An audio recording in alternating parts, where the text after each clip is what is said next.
Hey guys, I wanted to put together a short video for y'all because as I'm doing sessions with students, I'm seeing a lot of the same issues that are tripping y'all up as you go through your scenarios. So I put this board together. I'm hoping that this will help make things a little easier for y'all, and I'm gonna write some notes on it as we're talking through it. So this is specifically for your medical or trauma scenario when you do your oral skills testing, when you do your TSOPs on November 14th. So instead of giving this long sheet and trying to, work your way through that, I want you to really categorize all of the information into 3 sections, okay? So the first section is going to be before you ever touch the patient, right? So when you think of section 1, I want you to think of this as I haven't even made it to the patient. I am trying to figure out what I'm dealing with, and I want to make sure that I'm safe, my team is safe, and that I don't need anything else before I actually do make contact with the patient. So that's what this whole process is for, right? And so when we say, is the scene safe? Do I have the appropriate BSI or PPE? How many patients do I have? Do I need additional resources? And should I consider C-spine for this patient? All of the things on this section should be determined before you make contact with the patient, and all of these things are important for you to make a decision about methodically, and each one is a question. So what I see y'all doing sometimes when you're doing these scenarios is you're talking through it, but you're doing it as a checklist, right? So you're like, scene safe, BSI, number of patients. But the point is for you to say, is the scene actually safe, right?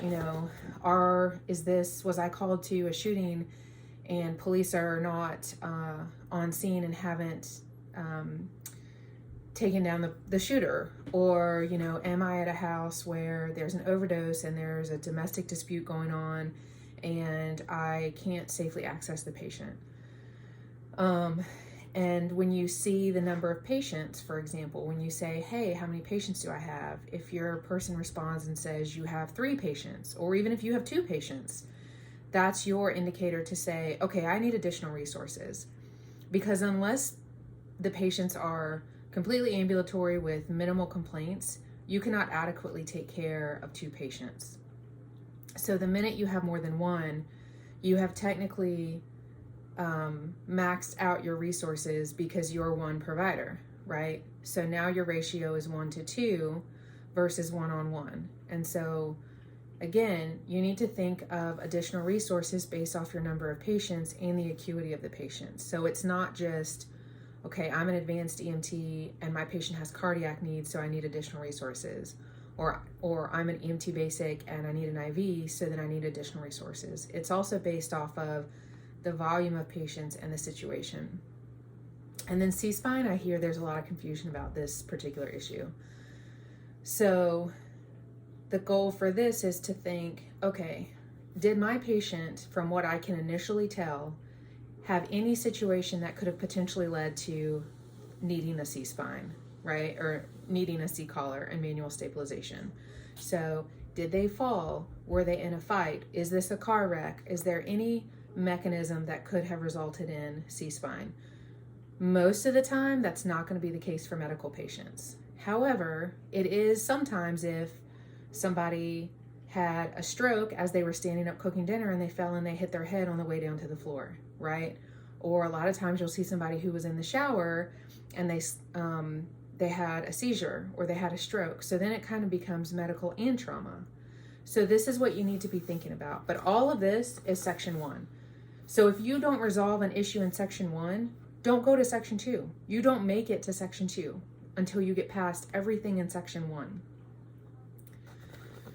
So the next section is going to be, this is where most of your critical components come in, okay? So, section 1 and section 2 is where most of your critical failures lie, because the thought process is going to be that if you cannot safely enter the scene, you're dead. If you have a patient that needs a higher level of resources and you can't identify that, they're dead. If you don't recognize the fact that they may potentially need a C-collar or stabilization and they break their neck, they're dead. So if you don't recognize the appropriate issues in one, that's critical failure. If you also don't recognize the appropriate issues in section 2, that's critical failure. So here's where like the meat and potatoes lie, right? The other stuff is great and it's important, but section 1 and 2 is the crux of everything.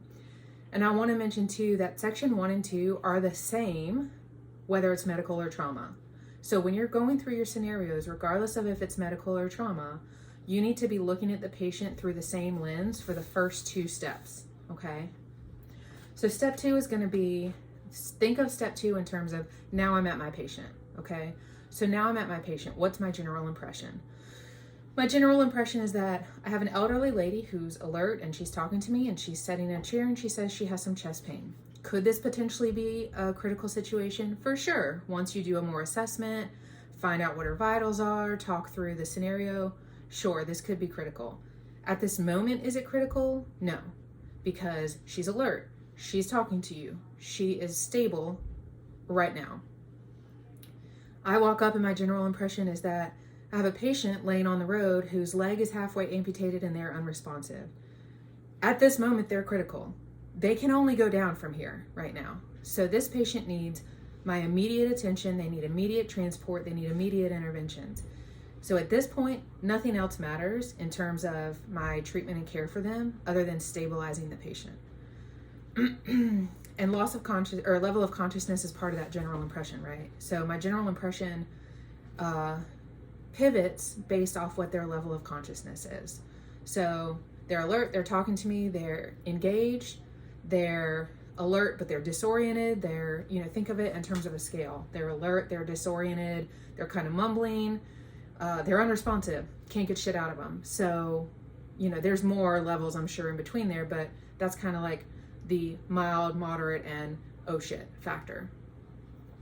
The chief complaint is important because it helps you think of reasons why they feel the way they feel, right? So my chief complaint is chest pain. My chief complaint is my leg hurts. My chief complaint is, coughing. So the chief complaint doesn't necessarily change anything about general impression, level of consciousness, or your ABCs, but the chief complaint combined with these pieces is what helps you start down the appropriate assessment and algorithm for treatment. And then of course, everybody knows your ABCs. And this is again where people get caught up sometimes, because if you say, all right, I'm checking my patient's airway, and then the tester says, okay, well, their tongue is in the back of their throat because they're unresponsive and laying supine. And then you say, okay, great, how are they breathing?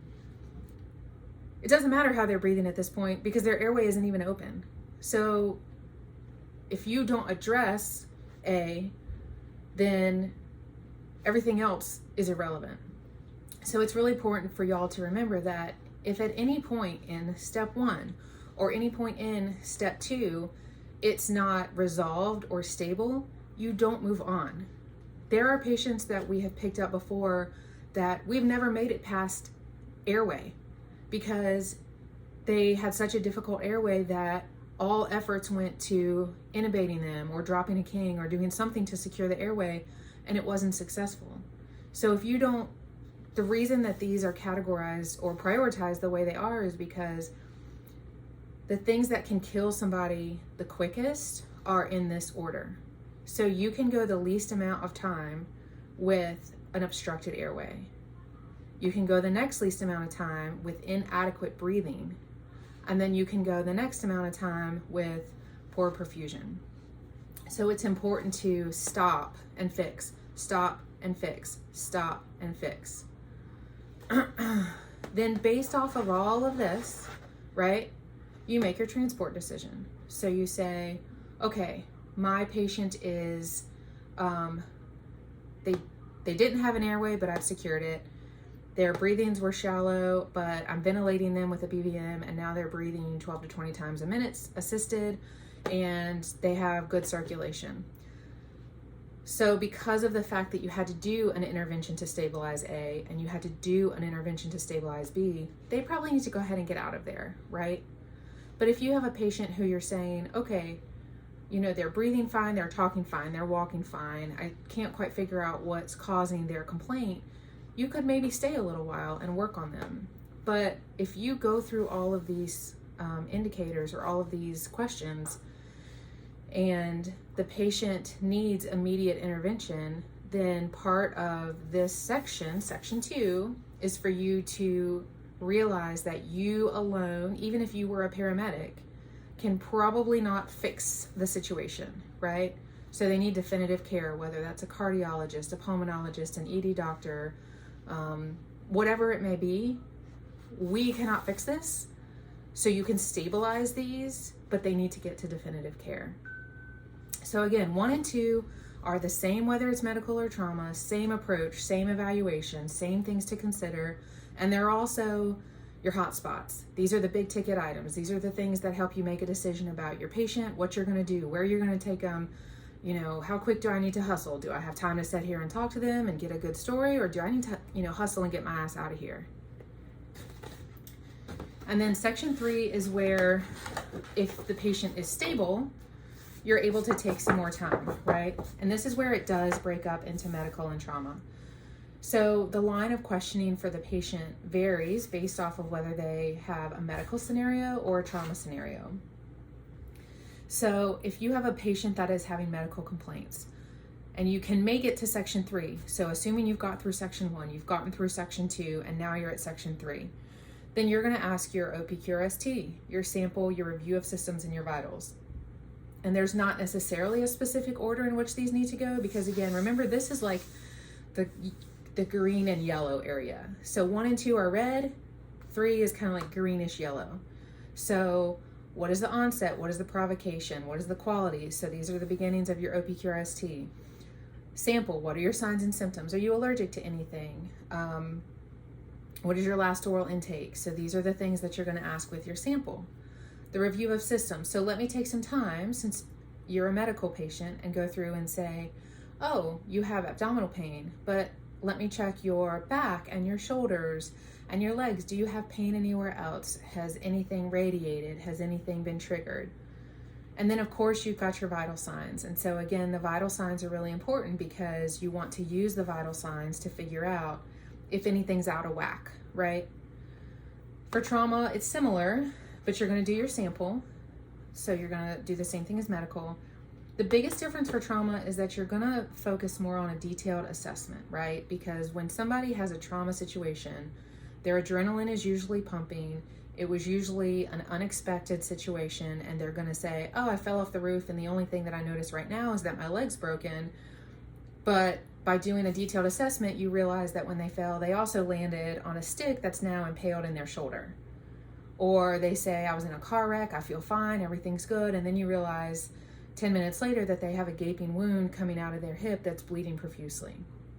So the detailed trauma assessment is really intended to be the comprehensive exam to find the things that the patient may not even realize exist, okay? So if you have somebody that has a GSW, and so you get tunnel vision and you're focused on that one gunshot wound that you see, but then when you expose them and you do the detailed assessment, you find they have 3 more, right? So these are things that are easily missed and that are really important to assess on your patient instead of getting tunnel vision on the obvious. And then your vitals, again, so your heart rate, your blood pressure, and all those things. The last thing I want to do is just kind of mentally talk through, what the vital signs indicate, okay? So if you have a patient who, let's say they're a medical patient and they are, 20 years old, and they say that they have difficulty breathing. So right off the bat, you want to look at the category of a younger person with breathing problems. And so when you look at that, you're going to do, you're just going to look and say, okay, and these numbers aren't from like an actual textbook source. I'm just talking through these. So don't quote them. So let's say you have someone who's 15 to 40 and you're trying to think, okay, in this age group, right off the bat, breathing difficulties are probably going to come from potential asthma, possibly allergies, maybe drugs, maybe some type of intoxication. And again, I want to make sure everybody knows this is not absolute, right? So we've seen 25-year-olds with COPD, and we've seen, 70-year-olds with allergies. So this isn't absolute. This is just supposed to help trigger your general thought process about which algorithm to start going down an assessment and treatment plan. So when you're thinking about the older group, and 55 is a little young, but depending on the patient's health condition, that could be appropriate. So you're thinking more of COPD, CHF, emphysema, could still be asthma. So as you are starting off by trying to say, okay, what is appropriate based off their age, then you can start doing a better assessment to rule in or rule out what your thoughts are. So if you have, a 25-year-old and you say, hey, you're having difficulty breathing, it sounds like you've got some wheezing in your lungs, you said that you were running and exerting yourself, do you have asthma? Yes, I have asthma. Okay, great. That's much more appropriate than saying, hey, you were doing all these same things, do you have COPD? Probably not. So make sure that as you're doing your assessment, you're following the things that are in line with what's probably appropriate for the patient. The other thing is kind of using the thought process to figure out which route to go down in terms of the complaints of the patient, okay? So if you have a patient who says, I'm just not feeling well, so they're not feeling well, and let's say they have an altered mental status, and these are their vital signs, right? So let me write down some vital signs.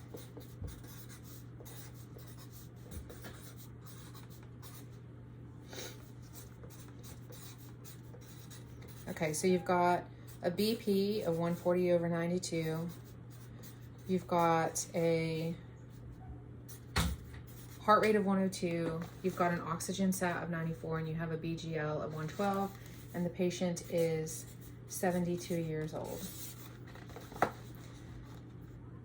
You need to be thinking, are these vital signs appropriate? Is there any of these that are kind of out of whack, right? So one could say the BP is a little high, a little on the high end, but not earth-shattering. Heart rate's okay, tiny bit tachy. O2 is 94, within the range that's acceptable, and the BGL is good. So if all of these are good, but they have altered mental status, then what's next? What's left? What are some other things to rule out or rule in? So that's when you start saying, okay, are they altered because they potentially had a seizure in their postictal? Are they altered because they're having a stroke? Let me do the stroke exam. Are they altered because they're overheated, they're dehydrated? Have they been in the sun? Have they been exposed to heat? So then you start going through all of the differentials to figure out, since this is good, what else is contributing to the altered mental status? To that same thing, if you have somebody that you say is, let's say they have these same vitals, but their blood pressure is 210/164. Okay, so now they're altered, and you're going to say, okay, are any of these out of whack? And so right off the bat, what you should be saying is, okay, my BP is super high. My BP is 210/164. Combine that with altered mental status. The first thing you should be thinking is, let me do an evaluation for a stroke, right? Because this is off and they're altered. So my brain should be starting down the avenue of, this is a potential stroke. Let's say that their O2, let's say this is different, but their O2 is 78%. So now you've got a heart rate of 112, you've got a heart rate of 102, but your O2 is 78.